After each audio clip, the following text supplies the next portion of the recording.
Hello everyone. अक्सर बच्चे जब भी गर्मियों की छुट्टी में नानी के यहाँ से वापस आते हैं तो एक बात कह के उनको हमेशा छेड़ा जाता है, अरे अरे मेरा बच्चा कितना दुबला हो गया है, इसका वजन कितना कम हो गया है, ये तो बहुत पतला लग रहा है। नानी के यहाँ से ठीक से कुछ खाने को नहीं मिला क्या? नानी के यहाँ पे ठीक से कुछ खाया नहीं क्या? या नानी ने ठीक से कुछ खिलाया नहीं क्या? इस बात को हमेशा रिपीट किया जाता है जब भी बच्चे अपनी नानी के यहाँ से आते हैं।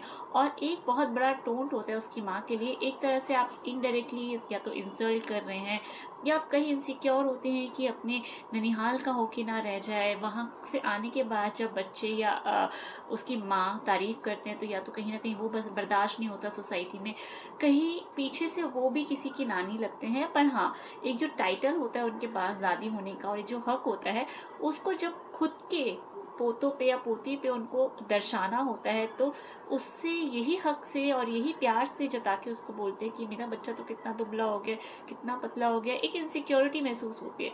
आप खुद ही सोचिए कि उसकी मम्मी पे, जो उसकी माँ है, उसके ऊपर क्या इफेक्ट पड़ता होगा। वो कुछ कह नहीं पाती है या वो क्या ही सोचती होगी आपके बारे में। इसी तरह से हम अपने बच्चों को बहुत सारी बातों के लिए टोकते हैं कि जब शादी करोगे तब तुम्हें पता चलेगा बच्चे कैसे रखते हैं, जब कमाओगे तब तुम्हें पता चलेगा कैसे करते हैं। तो आजकल की मेंटलिटी ये मतलब हमको लगता है कि नहीं, इसकी तो बर्दाश्त करने की क्षमता बढ़ेगी, इसको हम छेड़ेंगे, टोन करेंगे, सोसाइटी में बाहर जाएगा। पर नहीं, आजकल ये हो चला है कि अच्छा ठीक है, तो मुझे शादी करनी ही नहीं है, बच्चे हो जाएंगे तब तुम्हें पता चलेगा। अच्छा ठीक है, हम तो बच्चे करेंगे ही नहीं। आपको लगता है कि नहीं, इनकी क्षमता बढ़ेगी, हम इसको आगे जाके इस तरह से अपने एक्सपीरियंस टून करके बताएंगे तो बच्चा अपने आप ही आगे एग्रेसिवली आगे आके कहेगा नहीं नहीं हम रख लेंगे, नहीं नहीं हम तो पढ़ लेंगे। कमाएगा तो हर कोई, क्योंकि दैट्स द नीड, वो बहुत ज़रूरत है, उसके बिना तो कुछ नहीं होता। पर हाँ, वो बच्चे पैदा करना लोगों ने छोड़ दिया है और सिंगल रहना लोगों की प्रायोरिटी हो गई है। उसके पीछे रीज़न यही है कि हमने टोंट मार मार के हमने उनकी कैपेसिटी नहीं बढ़ाई है। बेसिकली साइलेंटली मोड में हमने उनकी मेंटलिटी चेंज कर दी, उनका थॉट ही चेंज कर दिया है कि नहीं देख ले भाई, इतना डेंजर है शादी करने के बाद।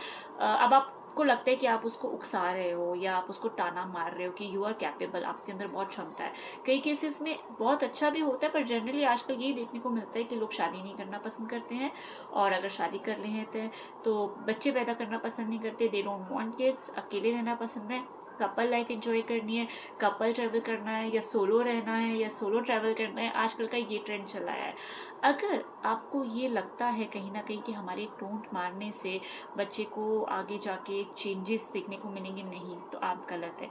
Basically slowly slowly you are giving an a medicine with your words, तो वो बच्चों के ऊपर जो इफेक्ट पड़ता है उन शब्दों का बहुत गलत और बहुत गहरा प्रभाव पड़ता है। हमने भी कहीं ना कहीं बहुत कुछ सुना है और ज़रूरी नहीं है कि सारी जनरेशन एक ही कढ़ाई में तारी जाए कि आपको लगता है कि नहीं सभी एक जैसे होंगे, नहीं, ऐसा नहीं होता है। तो बेसिकली होता क्या है, those were are silent killer. तो आपको लग रहा है कि आपके बच्चे तो आगे जाके चेंज होंगे, कैपेबल होंगे, but you are wrong. Slowly slowly they are changing and because of you उनका बिहेवियर चेंज हो रहा है। स्लोली स्लोली उनका बिहेवियर चेंज हो चुका है। समझे? क्या समझे?